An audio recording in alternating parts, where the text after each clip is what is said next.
जो कोई भी माँ कात्यायनी की पूजा करता है वो भक्त अर्थ, धर्म, काम और मोक्ष चारों फलों को पा लेता है और उस भक्त के रोग, शोक, संताप और भय सब नष्ट हो जाते हैं। इनकी 4 भुजाएं हैं। दाईं तरफ का ऊपर वाला हाथ अभय मुद्रा में है तथा नीचे वाला हाथ वर मुद्रा में। माँ के बाईं तरफ के ऊपर वाले हाथ में तलवार है, वो नीचे वाले हाथ में कमल का फूल सुशोभित है। इनका वाहन भी सिंह है। इनका स्वरूप अत्यंत भव्य और दिव्य है। ये स्वर्ण के समान चमकीली हैं तथा ये मृदुल भाषिणी है। इन माता की उत्पत्ति से जुड़ी एक कथा है। एक समय की बात है, कात्य गोत्र के महर्षि कात्यायन आदि शक्ति जगदम्बा की उपासना की।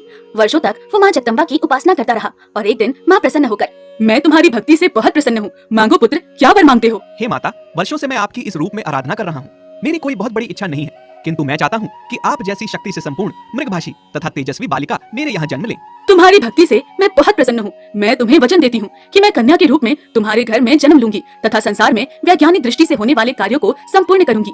माँ के वरदान पाकर महर्षि वहाँ से चले जाते हैं और कुछ समय पश्चात उनके यहाँ एक कन्या की उत्पत्ति होती है जिसे वो प्यार से कात्यायनी बुलाते हैं।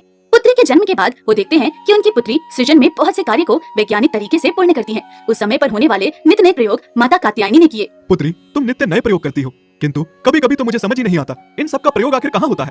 पिताजी, जैसा कि आप जानते हैं, परिवर्तन प्रकृति का नियम है और उस नियम में ये बात भी लागू होती है कि हमें नए नए प्रयोगों को करते रहना चाहिए जिससे कि जीवन जीने का रास्ता सरल और सुगम हो जाए। इन्हीं सब कार्यों में एक भक्ति भी है जिसे करने मात्र से मनुष्य अपने दुखों से मुक्त हो जाता है। तुम्हारे द्वारा किया गया प्रत्येक कार्य मनुष्य के जीवन को सरल बनाए, भला इससे अच्छी और क्या बात हो सकती है। युगों युगों तक तुम्हें वैज्ञानिक दृष्टि की देवी के रूप में जाना जाएगा।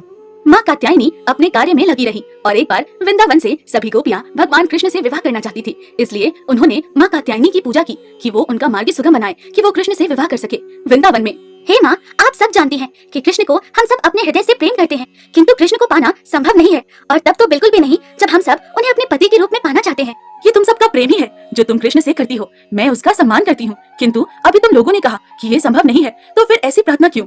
कृष्ण तो प्रेम के दीवाने हैं और किसी भी प्राणी वस्तुओं को जब हम प्रेम से अपने आप से जोड़े रखते हैं तो वो सदैव ही हमारा रहता है। इसलिए तुम सब सिर्फ कृष्ण की आराधना करो, उनके प्रेम को प्राप्त करो। कृष्ण स्वयं ही तुम सबके हो जाएंगे।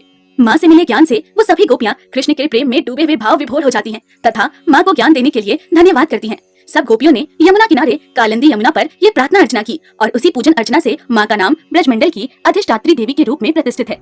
माँ कात्यायनी शत्रु हंता है, इसलिए इनकी पूजा करने से शत्रु पराजित होते हैं और जीवन सुखमय बनता है। जबकि माँ कात्यायनी की पूजा करने से कुंवारी कन्याओं का विवाह होता है।